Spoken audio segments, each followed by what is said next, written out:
All right, welcome back, everybody. So, sorry it's been a while since I last reviewed anything. Haven't really found a topic I really wanted to discuss, but today is something special. Today we're reviewing my first ever console, the DS. Yes, my first original was a DS Lite. Now, I got this on Christmas of 2000, I want to say 2008, 2010, something like that. I don't remember, it's been so long ago, but this was my first console ever. This was what got me into games in general. I think before this, all I had was, if anybody remembers, the VTech and the V Smile. Yeah, baby games, educational, but it wasn't a real video game. I remember getting it with Mario Kart that year. And ever since then, I grew to love it. And I've been collecting all kinds of consoles and especially handhelds over the years. Everything from DS Original, Game Boys, 3DSs, you name it. So let's go over a few of them and what made them so popular, what made them so amazing. Well, the original, if I have one here, actually, I do. Yes, this is the very original fat, blocky DS. This came in many colors.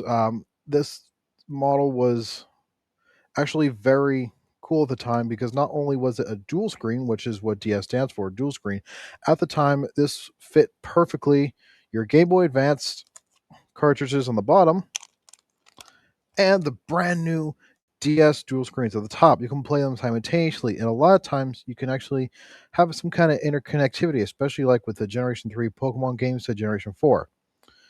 Now, this version does have a problem. Like I said, it's fat, it's blocky. Sometimes it's not always comfortable, and the stylus is, oh, it's kind of bendy. It's not very good. But this was a revolutionary thing. It has a touch screen. You can touch it. That's pretty cool. You can't really do that with a Switch. I don't know why they took that away. But the DS originally came out in November 21st of 2004.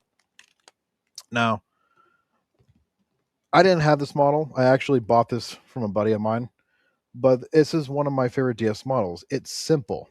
It shares the exact same charger with a Game Boy Advance. So if you already have one but not the other, if you already have both of them and you kind of lost one, you have a free charger. You have two. It wasn't anything special besides the touchscreen and the dual screen system.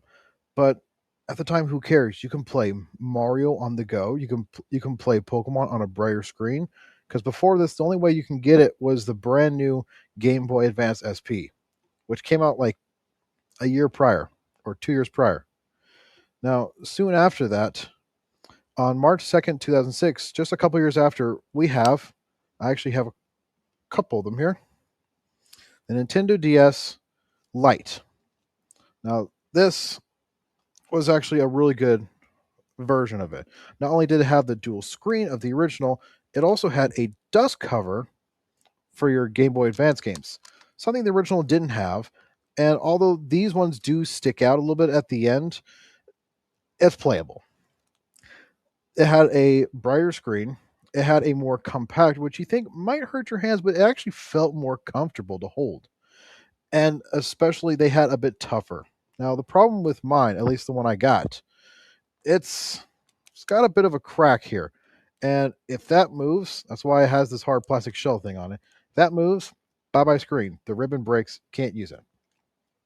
These were great because of its upgraded hardened plastic, which is a great thing. Also, before, you know, before this, you had the Game Boy Advance, which um, one of the biggest reasons for this game console was Pokemon. Pokemon was, besides Mario, was the game to play.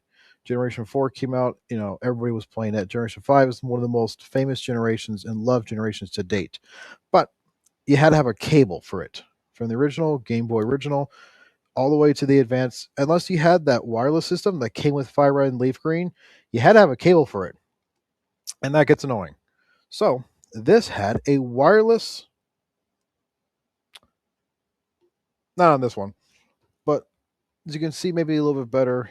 This one had a wireless system to where you didn't have to use Wi-Fi. It actually used infrared, and you can see it on Pokemon Black and White on the cartridge itself. It had infrared in the cartridges and the console itself. You can connect to the internet.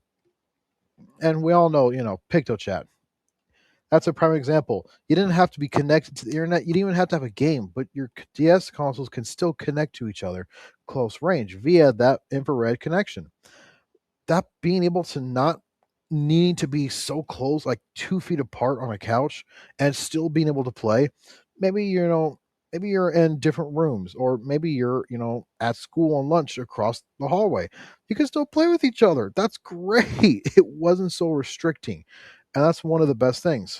Also, the second screen, the top screen, having the speakers was a bit better than the original consoles. While the original DS also had that, the Game Boy Advance did not. It was all on the single bottom screen, if not on the bottom itself, and we'll get into that when we review the Game Boy Advanced.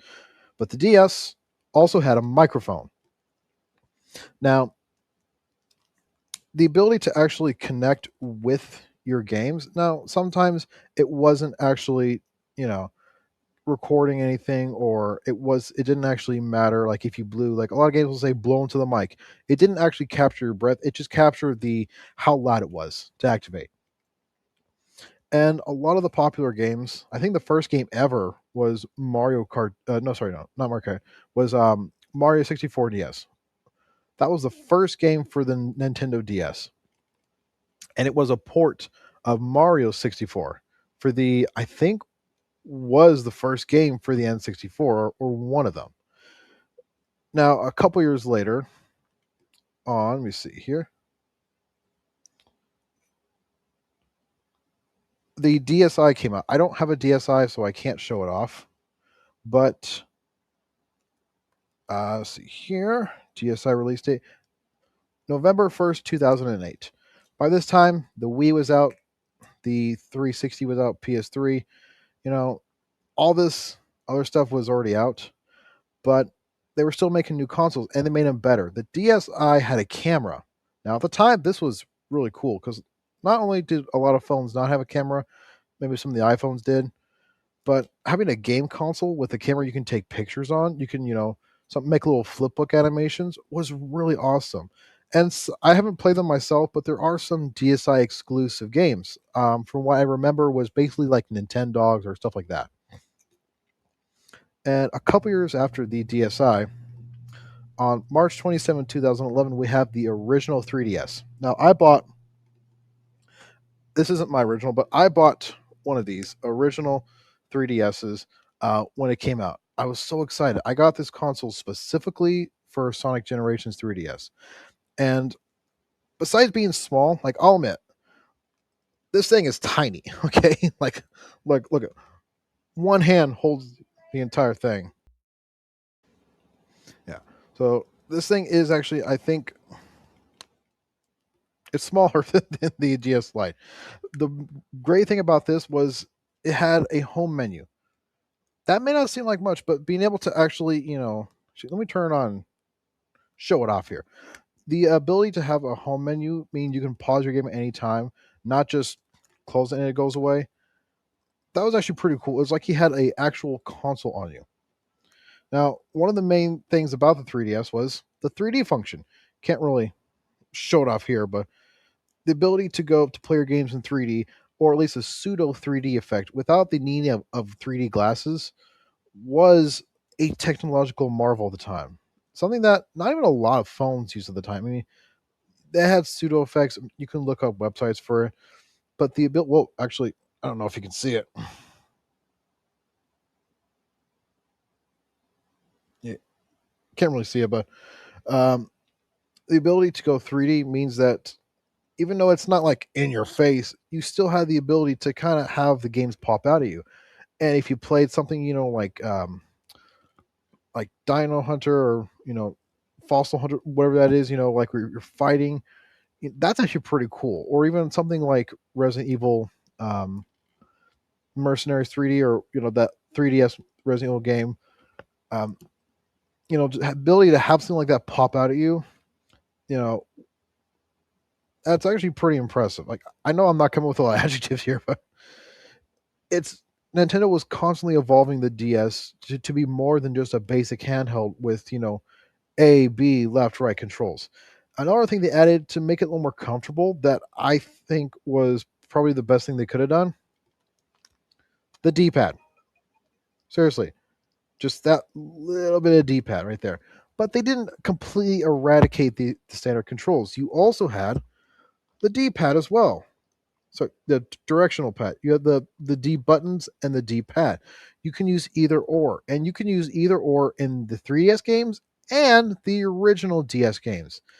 It was backwards compatible fully. You couldn't use the 3D part on the original DS games, but that didn't matter. You had, really good control. Like, let's go back to the original DS game, Mario 64 DS. It runs so smooth on a 3DS's 3D pad. Another thing about this is that at least before the service is shut down, you can connect to YouTube. YouTube on this little thing. I remember doing that and thinking, that I was some hot, what, back in my day. You roll up to school and say, yeah, guess what? I can watch, the newest PewDiePie episode or whatever was popular at the time and have everybody jealous. The only problem is, let's talk about hardware. Buttons. My original, I remember the R button broke. Do you know what the R button is? Important. One of the games I loved to play at the time was 2012's Sonic Lost World for 3DS. You can't customize the controls, and the R button was run, so I couldn't play the game at all. I couldn't, unless I just wanted to spin dash everywhere. Unless I just wanted to spin dash everywhere, which was possible, but not for me. The buttons, I don't know what it was on some of these 3DSs, but sometimes this A button got really sticky, and it wouldn't pop up. It got kind of stuck down. Now, I don't have the original cards, but it kind of showed off the sensors in the 3D because this one also does have two cameras. It has dual cameras, and I think that's what helps with the 3D. It came with these things called, let me show it off here, AR cards. It's kind of hard to see, but you had 6 cards that came with the console, and if you scan them with your two cameras, it actually showed a pretty good 3D image of the characters. There was Samus, Toon Link, Mario, Pikmin, and Kirby, and this little box that you can play with. It had mini games. You could scan your face. Yeah, you could scan your face in a game called Air Raiders and use the gyroscope to look around and shoot it down. I remember loving that as a kid. This game came out.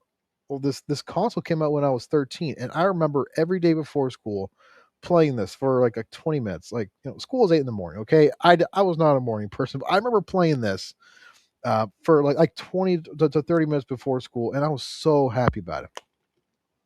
Then right after the 3DS came out, we have the 3DS XL. A year later, on August 19th, 2012. Let me get mine actually, because I actually have two versions. And we'll show both off. We have the original 3DS XL. Come on. Oh yeah. Big boy time. Okay. This had a plastic shell that actually can come off. I don't want to do that now, but underneath had an SD card. The 3DS did have an SD card, but it was just kind of in a slot. This had one that had a take-outable battery and an mini micro SD card slot. This was way bigger, way more comfortable. You can actually see the infrared sensor. It's kind of, yeah, right there. You can actually see the infrared sensor. And look at that. It's as big as my head. The D-pad was just as comfortable. The speakers were a little more smaller but refined, and it had one interfacing camera along with the two outer ones. Now, you could actually, if you wanted to, take it off. I think there was just 2 screws here, and they had multiple faceplates that you can swap it out for. I don't know why they didn't do that with other versions of the DS. You could do that with the Game Boy Micro, which we'll get into once I get into the Game Boy stuff. But for 3DS, especially the XL, this is one of the better consoles. Now, like I said, let's talk about hardware. This had another problem. the buttons. Now, over time, these are just springs on pins, and over time, if you press them enough, it felt like they were mushy, like you weren't actually pressing it down. And I could have sworn, even if I did feel it, like, yeah, that feels pretty springy. That feels pretty good. I can feel the click. It wouldn't register in the game, and that sucks. Not having your hardware work on you. They did improve the actual buttons, so that's good. And they moved the volume slider. So on the original 3DS, the SD card and volume slider were over here, and I think, oh no, I'm thinking of the XL, the new 3DS XL. We'll get to that in a second, but I actually like it down here. The XL has it on the side, which I'm not a fan of because sometimes I mix up the 3D effect. Now, another problem with this is the hinges. Unfortunately, mine's a victim to this. I don't know if you can see it, but yeah, that hinge, there's a crack in it. And yeah, it's cosmetic, but you know, every time I open it, I can see it. I can see that crack split open just a bit, and that's actually a pretty common problem with these XLs. The plastic on the hinges is just not what it should be. One thing I will say about this, you have the option to turn your Wi-Fi on and off. If you don't want to waste battery, that's actually really good. I don't think I don't think that was a bad idea at all. You can do that in the original too, but you know, this one does waste a bit more battery. So if you want a better battery, the original is the way to go. If if you want, better plastic, better stable, original. If you want better feeling, better controls, better sound, XL. The XL actually I think has twice um, loudness, twice the sound of it. And this is probably my favorite version is the XL. And then just after that, we have the new 3DS XL, which 1-to-1, the exact same, except for the new one has the slot on the bottom, whereas the original still has the slot on the back. Really, they're the exact same console, except for a couple things. Do you notice anything? I'll give you a second. I'll give you a quick second. Come on, I'll make it a bit more obvious. The new 3DS has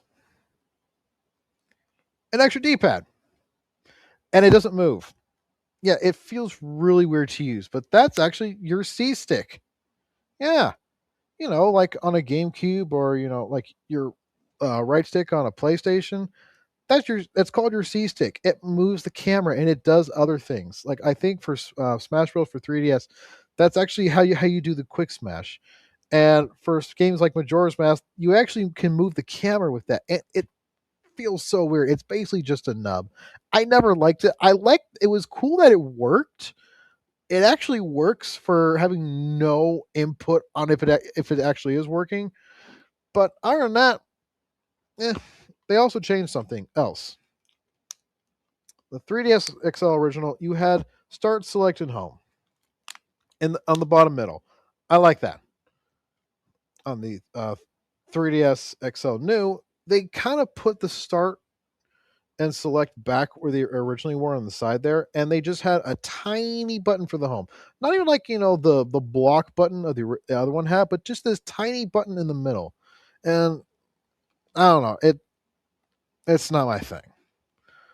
Also, let's talk about price. I bought this exact 3DS XL. I bought it on eBay. Want to guess how much? I bought it in 2026, like February or March. Come on, I'll give you a second. Guess how much?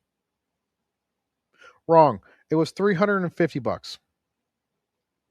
Yeah, I could have bought like two PS4s for that price. I don't know. I guess from what I heard, there's nostalgia coming from these things that everybody's wanting, a handheld console nowadays, and the 3DS XL, new 3DS XL, is hitting the market like crack. I went to a GameStop the other day, and the 3DS original, this little tiny thing, I originally bought for I think $180 when it first came out. No, no, no, no, no. I'm a liar. I'm a liar. No. I bought it for I think $80 when it came out, or like 110 or something like that. Wasn't that pricey? It's like $200 now. The 3DS XL original is I think it's about 250, something like that. The 3DS LL, which is the new 3DS but in the Japanese version, which only plays Japanese games, don't get your hopes up, is way cheaper. It's like $200, 210. Don't know why they get better prices. The 3DS, the new 3DS XL, this one is 350 for the plain version, and then there's the special golden Zelda edition that has um, the Triforce on it and Majora's Mask on it, and then there's the cosmic version, which I've seen go for like 450, 500. I'm sorry, it's a game console. Okay, if I wanted those, I could literally, like I said, take two screws off the top, take this part off because it just flips off, and put it on myself. I don't I don't have to waste that money. I can wait a couple weeks, okay? My 3DS, my the accessories are fine. It is still a great game to play. Although one complaint on this, there's been plenty of times where I've been playing a game, I'm holding it, I have my pinky here. Do you see a problem with that? Oh, there goes my game. It just crashed and I lost my progress. I've done that too many times. Too many times to count. I hate it. Or you put it down. Oh, it hit that. Ejected. Not a fan of that whatsoever. I don't like that. The 2DS. I got nothing bad to say about this thing. It it's made for kids. It's made for parents who were concerned about the 3D affecting your kids' vision. So they made a 2DS version. Now, I remember originally uh, my sibling got this. Well, I had the 3DS. And I was interested in it, but I didn't really care. I, on a whim, went online and bought it. I bought it, I think, for, I want to say it was like 150, 180 off of eBay, something like that. And I love this thing. I really do. It plays 3DS games all the same. You don't need anything special. It plays DS games all the same. It has actually a pretty convenient spot for the headphone jack. I'm sorry, but right there instead of in the middle, like the other 3DSs, like the new XL. I mean, true. I'll admit the original XL is on the side. I think that's a great spot for it because you're not yanking it. It's kind of just naturally on the side. Still has the cameras. You can't flip it over. And there's something about this shape that is just oddly comfortable. You would think it just feels so unnatural having your finger extended so much, but there's just something natural. But I think it's because the button goes all the way to the side, so even if you like clicked it way down here, it still works. Like you don't have to go all the way to the top. I like that. The you know both the infrared and the DS slot is still on the top, but it's kind of on the side there. The charger port is kind of on the other side, and originally the charger port is either really close or it's just by itself. This one has all the same functions. Still has that D-pad. It still has that 3D, the new 3DS XL's home menu, which I'm not a fan of. But they made the bottom screen the size of the original DS, and then they made the top screen the size of the new 3DS. It has, but how do you put it in a sleep mode if it's constantly up? Right here in the bottom, next to the on button, there's a glowing. There's a button for that, and works just the same. I know it's a little, hard to see, but yeah, it works perfectly fine.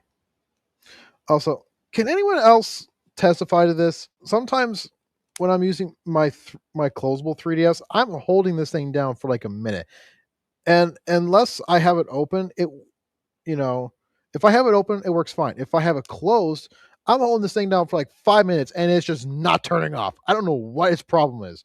I gotta open it back up and say, "Oh, hey, welcome back. You tried to end me. I'm still alive, fucker."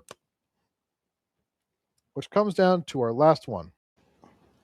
All right, found it. Sorry about that. And for the final, we have the 2DS XL, which it's a 2DS that closes. It does include the C stick. Yay! Never used it, to be honest. I don't know, but it does have something interesting. It's kind of hard to see on camera here, but it has a foldable, closable dust cover for your DS games. Yeah, your DS game goes in there, and this closes behind it. It's kind of a pain in the butt to get it out, but it's actually kind of nice. The only thing I don't really like is this little stubby. I mean, look at that. Not only is it really small, but the end of it kind of chafes my finger. Not a fan of it. And they decided to put the camera in the middle of the bendable part. I don't know why. No outer cameras, no 3D whatsoever. They added ZL and ZR, which I think was only used for like 3 games, and I want to say one of them was Minecraft. I don't get it. Yeah, the new 3DS has them as well. The new 3DS XL has those as well. So they added the ZL and ZR. Still has the infrared, so you can play with people, and it has back cameras on the bottom, not the top where every single other one has it, on the bottom. Why? I have no idea.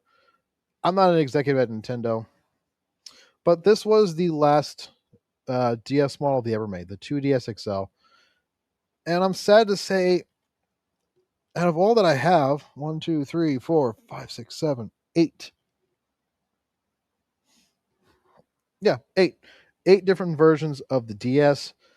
I still love playing these games, whether it's Mario, Sonic, Final Fantasy, Pokemon, Pokemon. I can make multiple videos on the DS versions of Pokemon. Whether it's any of these games or millions other I haven't played, Cooking Mama, Still Divers, Monster Hunter, Animal Crossing. There's a ton more. This isn't about the games. This is about the console itself. It had a lasting impression. It went through many different molds and features and new things. And whether they were good, whether you loved them, whether the different little tiny changes, like the cameras being somewhere else. I never used the cameras. I don't care about that. All I cared about was the console fun. Was it comfortable to hold? Did the console last? Can I drop it? Yeah, I can. Still works. And am I gonna have a fun time? Some of my best memories are on the DS, and if I didn't play a DS, who knows where my gaming career could have been. This literally started my love of gaming. I bought this, special order with a DS Lite and Mario Kart DS on Christmas of 2008 or 10. One of the two. I think it's 2008. It doesn't matter. The point is, I got to thank the DS line for introducing me and so many other people to gaming. I mean, to be honest, if I didn't start at a young age, I don't think I would have fully cared about collecting all these consoles, about starting a gaming channel, about even making friends because we were into gaming and we liked the same things, and we went to each other's house every week to game, to play together. I remember in high school, we brought our DSs and we had a quick race with Mario Kart, or we had a Pokemon battle during lunch. It was so fun. And I remember the story of how it all happened. I remember I got to thank my grandparents for this. They walked into a store, I think it was a Walmart or a GameStop, I don't remember. And they asked the employee, what would be an appropriate gift for a young boy? What would be a kid friendly gaming gift? And I got to thank that employee. I don't know who you are, but you are a hero, my dude. He said the DS is very popular. One of the most kid friendly things you can get him is Mario. Mario Kart is a fun series. I highly recommend it, dude. Wherever you are, if you even know who you are, everything that you've done, and like I said, whether you love Nintendo or not, whether you prefer to be a PC gamer or you prefer to be, a console gamer, we can all agree this is, besides the new 3DS XL, cut it, prices. This is one of the more affordable options for gaming. You could pick up a DS Lite or like a regular DS for like 60 to 80 bucks. That is way cheaper than anything nowadays. And games you can find online at eBay or Amazon for like 20 bucks. Each of the DSs, I can't rank them on a whole. I can rank them individually with my experiences. I give them, even with all their flaws, I give them a high 8 out of 10. Yeah, a lot of them had features I didn't care for, and that's, extra features that are just kind of useless or niches is why it's not absolutely perfect. But I can't deny the impact on the gaming world, and for a lot of kids who maybe didn't have, whose parents didn't have the money for that PlayStation 2 or for that, that high-end Xbox 360 at the time. But maybe they had a little bit of money for just a little console, something that was special to so many people around the world. The DS made a lasting impression, and we all have our opinions on, the new Switch or the Steam Deck, yada yada, bad decisions. We're not here for that. We'll take a look at the Switch and Switch 2 later on, but I think I think if the DS wasn't there, handheld gaming would be dead. I really do. I don't think that a lot of consoles at the time, besides the PlayStation Portable, which was fun, but let's be honest, it didn't really go anywhere. I don't remember anybody talking about, "Oh yeah, I got the newest PSP game. You want to try it out?" No, I think like one person in my family had it, and that's the only time I ever heard about it. So, but everybody I know has a DS or had one or knows somebody who does and talks about it. It's it's obviously doing good still. It's popular. The prices are rising on the 3DS. It's getting back into it because people want that handheld gaming back. That handheld is still an important piece of gaming history. And for that, I think yeah, I think a Nintendo and whatever other company helped with this. I think 8 out of 10 for the whole consoles is fair. Like I said, I couldn't really do a look at the DSi or the DSi XL, but that's fine. We'll take a look at the Game Boy Advance next or some other game. But for now, I'm TheShadowGammer123 signing off.